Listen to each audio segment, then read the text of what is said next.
Good morning. Thank you.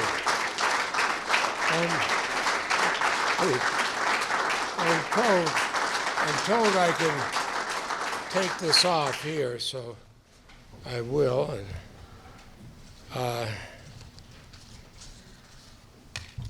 it's very nice, you know. This room is very, very special, and I thank you all for being here. It's special to both Marcel and myself, not just because I used to ride my tricycle up and down these halls. I actually did a long time ago. I don't know what rules that broke, but having grown up right across the street, my sister Mary, who's here, and myself and my brother, and Marcel and I decided to gather here back in 1974.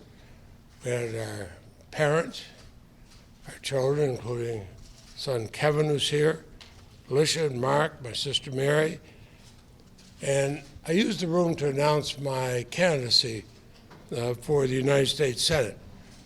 At that time, I was a 33-year-old, fourth-term Chittenden County State's attorney, and I said I wanted to launch a campaign in Vermont, knowing that Vermont had never sent a Democrat to the United States Senate, and certainly had never sent somebody my age. But I felt that I understood the needs and the values of Vermont. I thought it was time for my generation to address them. One of the people I read in preparing for that was the Dublin-born parliamentarian Edmund Burke's speech to the electors of Bristol, and that served as my North Star. He said, your representative owes you not his industry only, but his judgment. But then Burke said, a representative ought not to sacrifice to you his conscience. Now, many described it as an improbable win, and I appreciate some of the people here in this room today who are marching with me on that in '74. But I came to the Senate at a time of a constitutional crisis. We faced a nation broken by the Watergate scandal, the resignation of President Nixon, and an endless war in Vietnam. And within just a few months of taking office, as the newest and by far most junior member of the Senate Armed Services Committee, we were asked to vote to reauthorize and to continue the war in Vietnam. At that time, support in Vermont for the war was strong, but I had always opposed it. We voted 5 times. Each time the vote to continue the war was defeated by 1 vote. I was proud to be that 1 vote. My hope was Vermonters would respect my judgment and my conscience, even if they disagreed with my vote to end the war. I learned early in my career that good judgment and hard work are exactly what Vermonters expect from their representatives. The hard work part began as a member of the Senate Agriculture Committee, where I eventually became its chairman. We used it to bring several born in Vermont ideas to Capitol Hill, such as the Farms for the Future and the Forest Legacy Program. These programs have conserved thousands of acres of working farmland and forest land in Vermont and even throughout the country. And that's where I began a program that has since brought tens of millions of dollars to aid in the cleanup of Lake Champlain and now Lake Memphremagog. It is also the place where I was proud to add more than 140,000 acres to Vermont's Green Mountain National Forest, one of the greatest treasures in our state. And one of the things we could do is going around this state, and Marcel and I spent time in the homes of some families who had farms in Vermont, and after talking with them, I was convinced we needed a law to set standards in organic farming.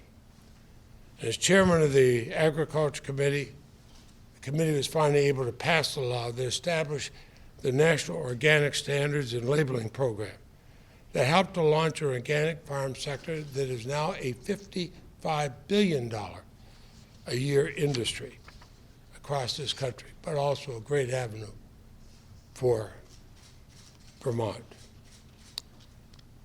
But I also looked at the former chairman of the committee had named it only agriculture and forestry. I brought back the word nutrition, and I renamed it the Agriculture, Nutrition, and Forestry Committee. And I was pleased that every Republican and every Democrat on the committee voted with me to do that. Again, by meeting with Vermonters all over the state, I realized the need to have a law that allowed SNAP benefits to be used in farmers markets, to increase our student lunch programs, and to give the means to create the Farm to School program. Today, more than 30 million children receive nutritious school lunches across this country because of those programs. And we've established a national program to bring school lunches with food from local farms. We also added competitive bidding to legislation for the popular but underfunded Women, Infants, and Children Nutrition Program. Today, because of those changes, more than 7 million women, infants, and children receive much-needed food and formula. And every time Marcel and I are home, we see these programs thriving and growing in Vermonters' everyday life. So open land, cleaner water, new markets for our farmers, providing nutritious food for those in need. I hope that will be a legacy in our state for generations to come. And then on the Judiciary Committee, I served as chairman and ranking member for 20 years. My oath in that committee was to protect the Constitution. I fiercely defended our civil liberties, the First Amendment, our right to privacy, and the free flow of information from the government to the people it represents. This has resulted in legislation that includes the Innocence Protection Act, the Justice for All Act, and the Freedom of Information Reform Act, all of which have made this a better country. And it was in this capacity that I was able to work to advance the first update to the Violence Against Women Act. As we reauthorized that, we added protections for the LGBTQ community, for Native American women, and to fight the sexual trafficking of children. Serving on the Judiciary Committee also meant being there at times of crisis, such as the attack on 9/11. We not only had to protect our nation from outside threats, but from a zealous administration that advocated some of the most serious rollbacks of basic civil liberties. So year after year, I worked with and at times pushed back on administrations and their judicial nominations. I always worked to keep the federal judiciary independent. I did that for all Americans, regardless of their political backgrounds.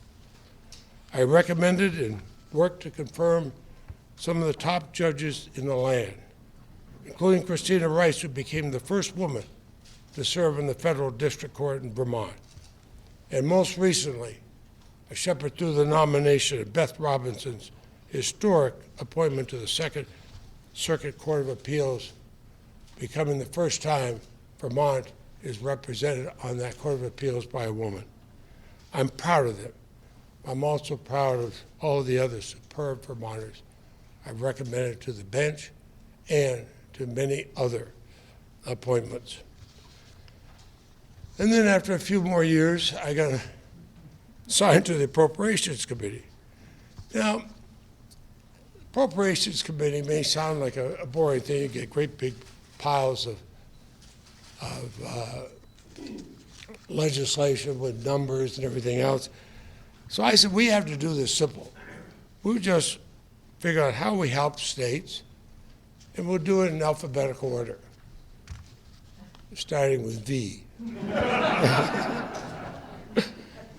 And in that capacity, perhaps the most beneficial tool to help Vermont are the small state minimums I've written into so many laws. Because of these funds, Vermont had the tools and resources we needed for first responders after 9/11. And when Tropical Storm Irene devastated so many of our communities, and to help those afflicted by the scourge of the opioid epidemic. And my advocacy for that small state minimum most recently meant over $2.5 billion to help Vermont with the devastating impact of the COVID pandemic. But it's also going to mean funds for long overdue projects and investments that can be so transformative for our state. These accomplishments, I believe, came because of that first commitment I made to Vermonters, a commitment to bring Vermont values to the challenge we face at home and around the world. With that in mind, Marcel and I have visited victims of landmines in hospitals and rescue facilities all over the world, in war zones and in places that had been war zones. What we've seen has allowed me to write and pass the first law in the world banning the export of landmines. And how proud I've been when other countries have sent me the copies of laws they passed, copying that in whatever their language was, but I could read one part of it where it said Leahy law. It also led to the Leahy War Victims Fund to help innocent victims of the indiscriminate weapons that are left long after wars have ended. We traveled to Vietnam to restore relations between our countries through assistance with landmine removal, mitigation of Agent Orange. In the trips I've led there, I lead members of both parties, senators from both parties, and I've been backed by presidents of both parties. We've shown what positive steps can do. Work to reestablish relations with Cuba. And right now I'm working to undo the misguided policies of the last administration. And I'm especially proud of the Leahy law, which requires us to withhold American aid to units of government in other parts of the world that have been involved in the violations of human rights. It's long been regarded as the most effective human rights tool in our diplomatic arsenal.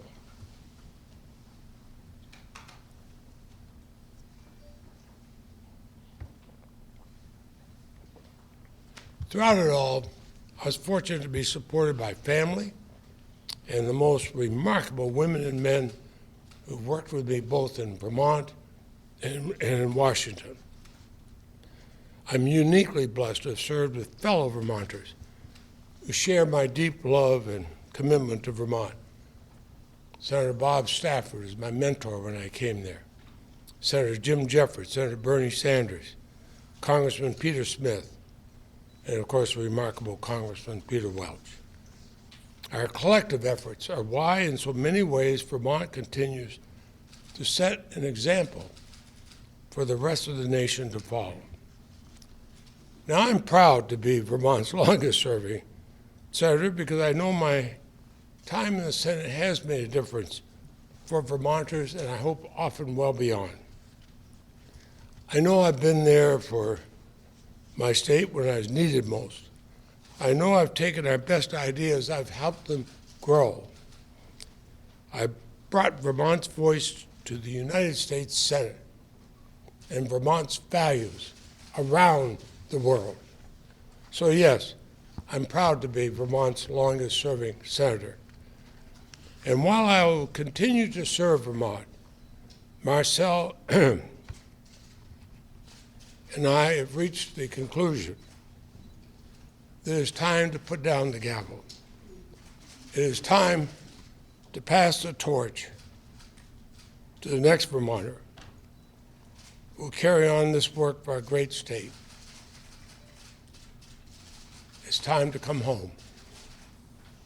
So I will forever carry with me the enduring bond with my fellow Vermonters whose common sense and goodness are what I strive to match as their representative. Thank you all for being the inspiration and the motivation for all the good that has come from my work in the Senate.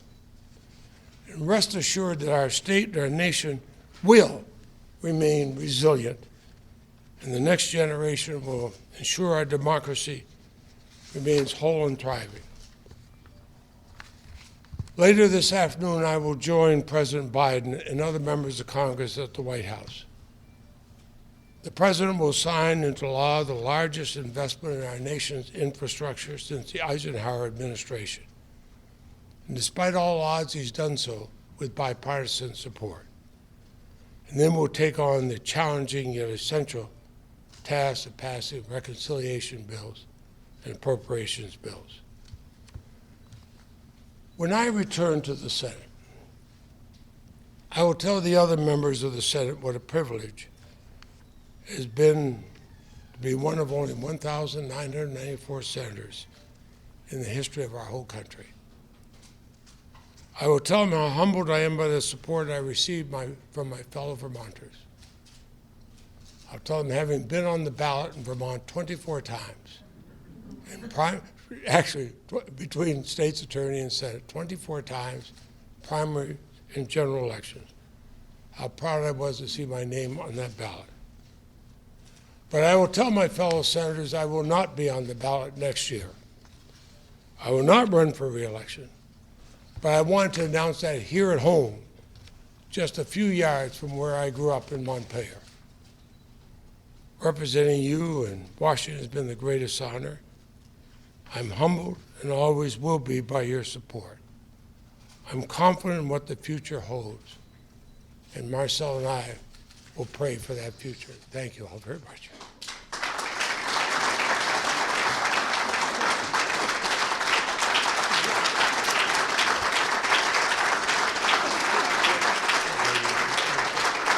Thank you.